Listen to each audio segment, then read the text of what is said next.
바로 인사하십시다. 환영합니다. 주님의 이름으로 축복합니다. 바다에서 조각배를 띄우며 물고기를 잡고 사는 가난한 늙은 어부가 있었습니다. 그의 이름은 산티아고라는 노인이었습니다. 산티아고는 이웃 소년 마놀린과 함께 배를 타고 나가는 것을 즐거움으로 삼았습니다. 그러나 84일 동안 배를 타고 나가서 낚시를 했지만 고기 한 마리 잡지 못했습니다. 그러자 사람들은 이 노인을 향하여 수군거리기 시작합니다. 그런 와중에 그 소년의 어머니가 다른 배에 타라고 조수로 보내버립니다. 혼자 된 산티아고 노인은 날마다 배를 가지고 바다로 나갔습니다. 그리고 마침내 그의 낚시에 커다란 물고기 한 마리가 걸려들었습니다. 사흘간의 사투 끝에 노인은 대어를 낚아 집으로 향하기 시작합니다. 얼마나 좋았겠습니까? 그러나 피 냄새를 맡은 상어떼가 노인이 있는 근처로 몰려오기 시작합니다. 노인은 이를 물리치기 위해서 다시 한번 목숨을 건 사투를 벌입니다. 그의 항구에 도착했을 때 그가 잡은 고기는 상어떼의 공격으로 뼈만 앙상하게 남았습니다. 노인은 지친 몸을 이끌고 언덕 위의 집에 잠이 들고 말았습니다. 그 모습을 바라보던 소년은 노인의 몸에 상처를 보면서 울기 시작합니다. 관광객 사람들은 노인이 가지고 왔던 그 앙상한 큰 뼈고기를 보면서 수군거리기 시작합니다. 이것이 어니스트 해밍웨이의 작품 노인과 바다에 나오는 내용입니다. 84일 동안 고기 한 마리 잡지 못하고 빈손으로 살아야 했던 그의 모습을 말합니다. 이유는 그래도 그가 또 바다를 향하여 나가는 것은 그것이 그의 삶이었기 때문입니다. 넓은 바다, 큰 고기와의 투쟁, 상어떼와의 사투를 벌이는 그 모습, 그럼에도 불구하고 다시 빈손이 되어버린 그 결말, 노인과 바다는 우리에게 씁쓸한 결말을 보여주고 있습니다. 망망대해에 배 한 척이 떠 있습니다. 마치 바다에 던져진 존재처럼 우리에게 그려주고 있습니다.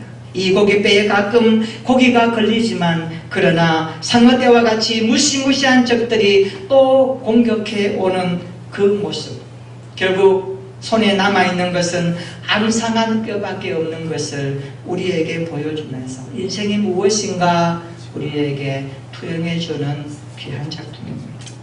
이 작품을 읽을 때마다 사람들의 눈에 노인이 보일 수도 있습니다. 바다가 보일 수도 있습니다. 어떤 사람은 소년이 보일 수도 있고 아니면 큰 물고기와 상어떼가 눈에 들어오기도 합니다. 노인과 바다의 저자인 해밍웨이는 안타깝게도 사냥총으로 자살을 하고 말죠. 해밍웨이가 하나님을 알았더라면 얼마나 좋았을까. 우리 기독교 신앙으로 바라볼 때 안타까움을 표현할 수 있습니다.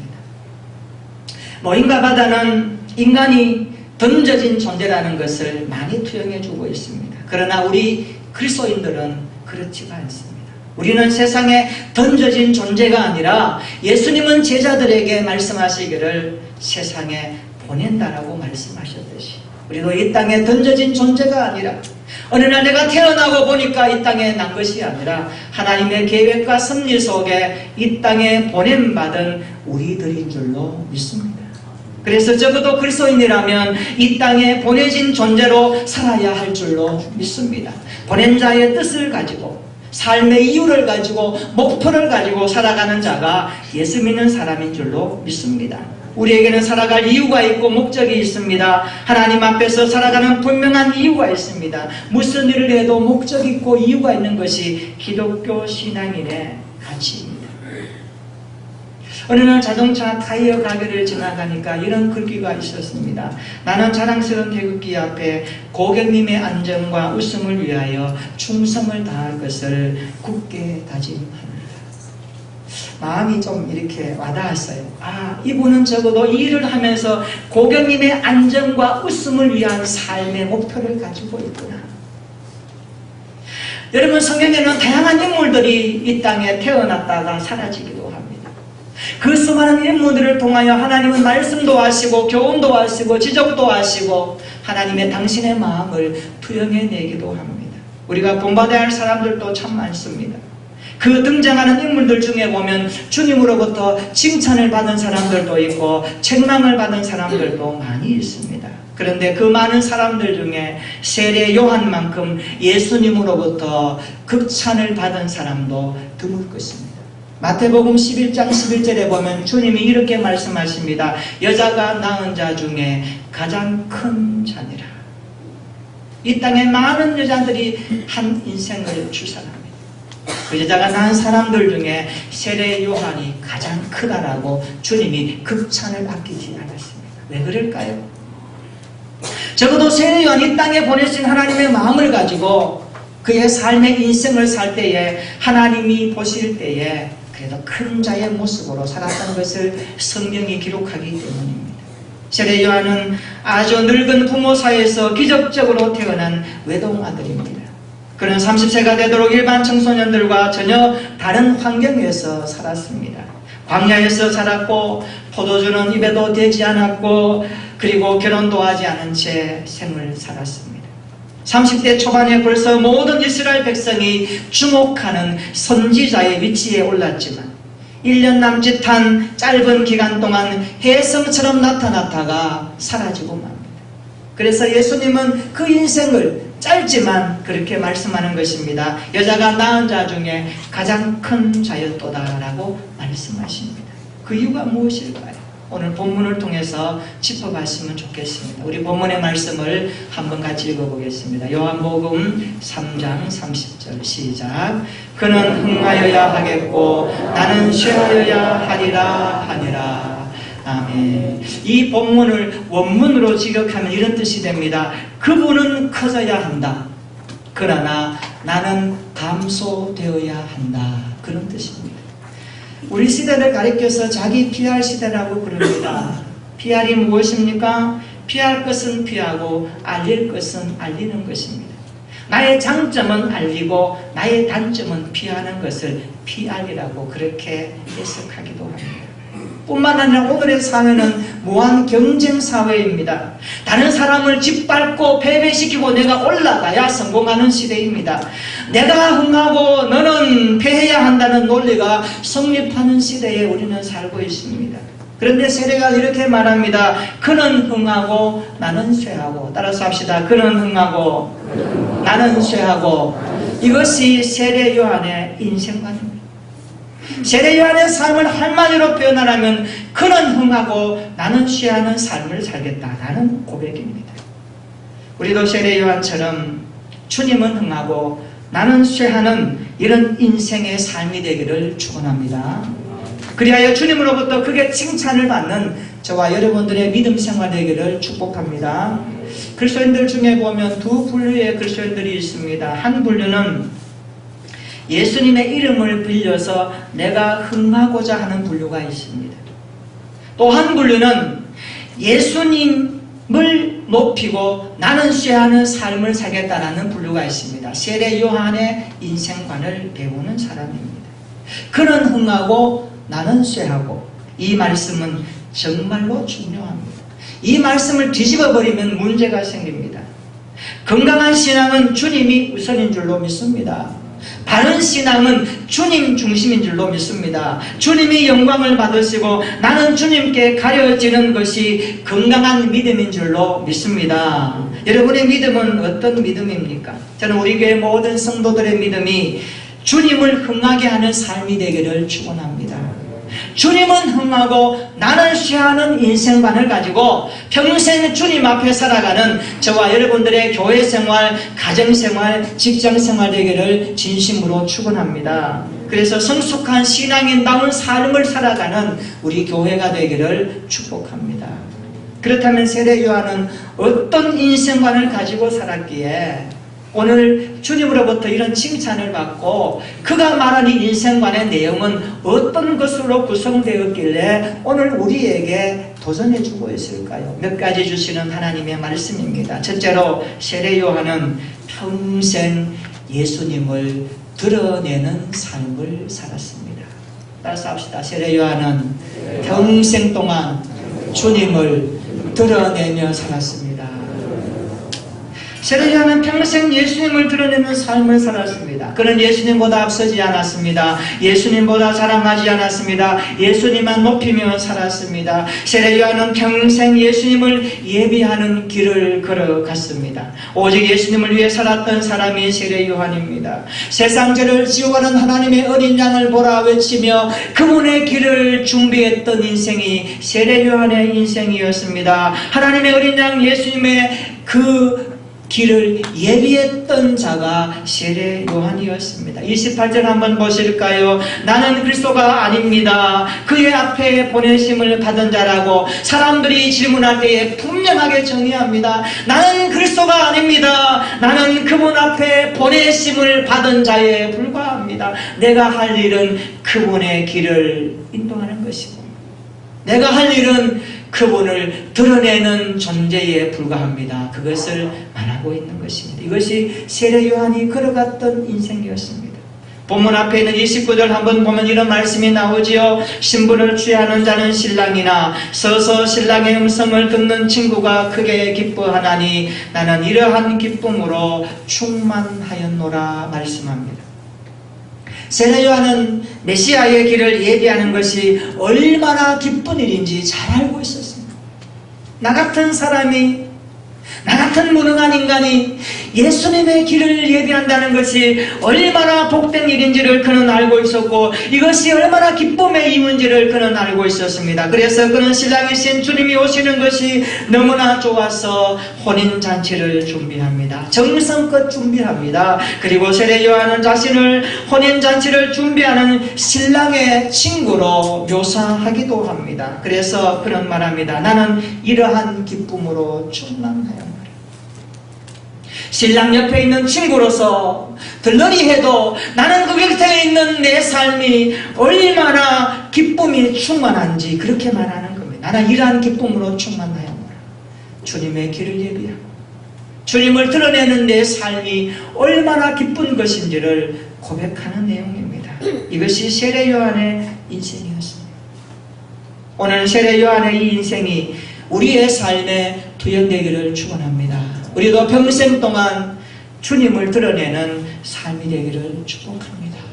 우리가 걸어갈 때, 우리가 일을 할 때, 우리가 말을 할 때, 우리가 생각을 할 때, 우리가 무엇인가에 집중하고 땀을 흘리고 수고할 때 우리의 삶을 통하여 예수님이 드러날 수 있기를 축원합니다. 주님의 존재하심만이 나타나기를 축복합니다. 이것이 세례 요한이 걸어갔던 삶을 배우는 신앙입니다. 저와 여러분들의 삶이 주님을 평생 동안 드러내는 삶이 되기를 축원합니다. 두 번째, 세례 요한은 평생 조연으로 살았습니다. 조연은 죽인 주인공이 나타나면 사라지는 자입니다. 주인공 예수님이 나타나면 자연히 사라지는 것이 세례 요한의 임무였습니다. 세례 요한은 예수님을 전하고 그가 오심을 준비하고 그가 오신 것을 보는 순간 소리 없이 사라졌습니다. 어떻게 그것이 가능할까요? 세례 요한은 가능했습니다. 그래 우리도 가능한 겁니다. 왜? 말씀은 우리에게 감당할 수 있기 때문에 주시기 때문입니다. 세례 요한은 사람들의 시선이 예수님께로 집중되게 하는 조연 역할에 충실했던 그리스도인이었습니다. 그래서 이렇게 고백할 수 있습니다. 그는 흥하여야 하겠고 나는 쇠하여야 하리라. 이게 뭐예요? 그는 흥하여야 하겠고 이 말씀에서 우리는 세례 요한의 간절한 마음을 봅니다. 그가 인생을 살면서 간절히 소원했던 건 뭡니까? 주님이 흥하는 겁니다. 주님이 잘 되는 겁니다.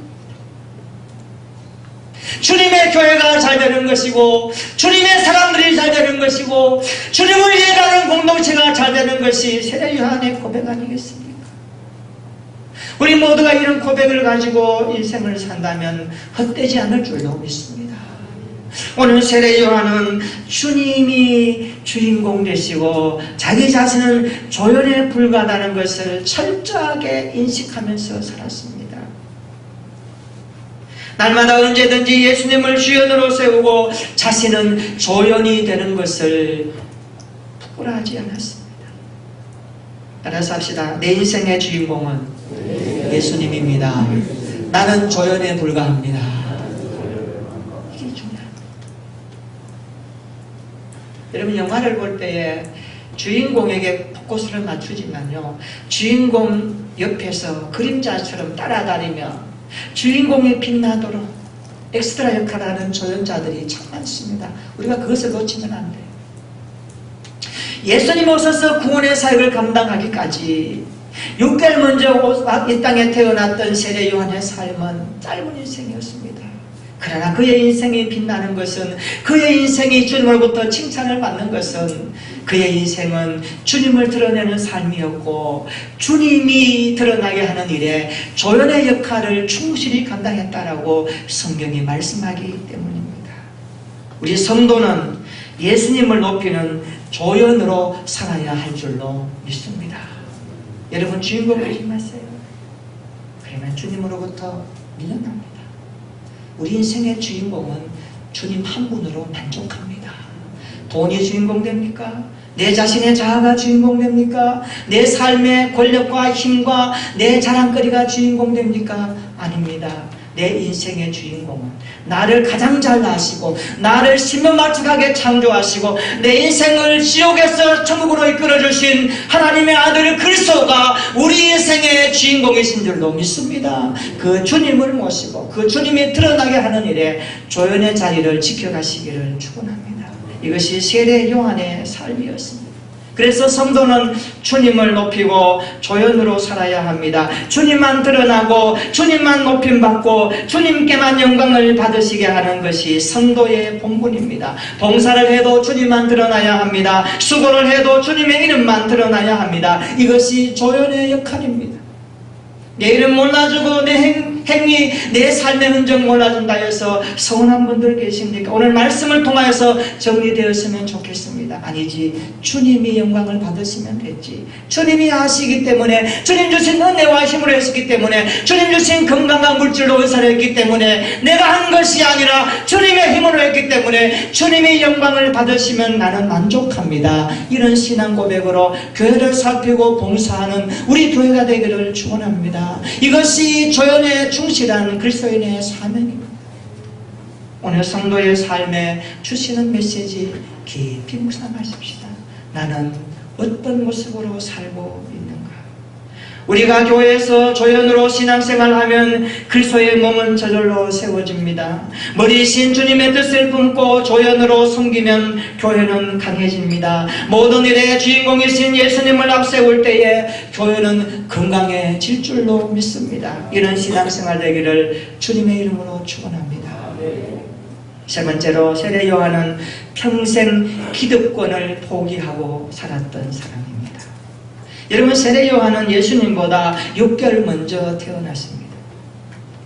사람이 먼저 태어났다는 것은 무엇을 말할까요? 적어도 내가 당신보다 인생의 경륜이 더 많고 자기를 좀 더 지켰고 좀 더 아는 것이 많다는 일반적인 보편의 원리가 적용되지 않습니까? 먼저 자리를 잡았다는 것은 파워를 행사할 수 있는 기회를 가졌다는 뜻입니다. 사실적으로 보면 예수님이 6개월 후에 태어나셨지만 세례 요한을 따라다녔던 추종자들, 예수님의 제자들보다 더 많았습니다. 세례 요한의 제자들 중에 예수님께 갔던 제자들이 있거든요. 그들이 요한에게 와서 예수님에 대해서 물을 때에 세례 요한의 대답은 한결같이 나는 그리스도가 아니다, 그분이 그리스도다, 그분의 말씀을 들으라고 외쳤던 사람이 세례 요한의 사명이었습니다. 세례 요한은 따르는 제자들도 훨씬 많았고 그의 삶에 기득권의 사회에서 영향력이 있었던 인생이었습니다.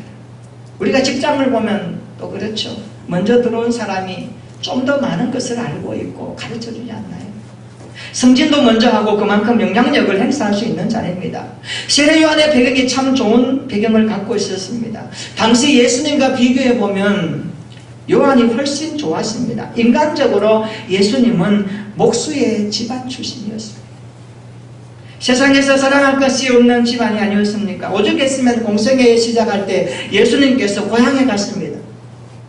회당에서 말씀을 전하니까 고향 사람들이 뭐라고 합니까? 목수 주제에 무슨 말을 하느냐라고 비아냥거리며 예수님의 말씀을 무시합니다. 뭘 말할까요? 예수님의 배경이 없습니다. 초라합니다. 세례 요한의 배경과 비교하면 전혀 차이가 날 수밖에 없습니다. 그 정도로 예수님은 비천한 집안 출신이었습니다. 그러나 세례 요한은 어떻습니까? 아버지 사가랴는 현직 제사장입니다. 제사장은 대물림됩니다. 가만히 있으면 아들이 제사장 되는 거예요. 이런 가문입니다. 미래가 보장된 사람입니다. 가만히 있기만 하면 제사장직이 자동적으로 오게 되어 있습니다. 그러나 요한은 그것을 포기합니다. 어디로 갑니까? 광야로 갑니다. 약대털 옷을 입고 메뚜기와 석청을 먹으면서 광야에서 외치고 있습니다. 회개하라, 천국이 가까워왔느니라. 너희가 회개하지 아니하면 지옥 간다. 내 디오스는 예수 그리스도, 그분은 하나님의 아들이시다. 그분은 구원자이시다. 나는 그분의 신발끈을 풀기도 감당하지 못하는 사람이다. 그 주님을 영접하라고 외치고 있었던 세례 요한이었습니다. 그는 모든 기득권을 가졌습니다. 그럼에도 그것을 내려놓고 포기하고 주님을 드러내는 일에 쓰임받았던 사람 아닙니까?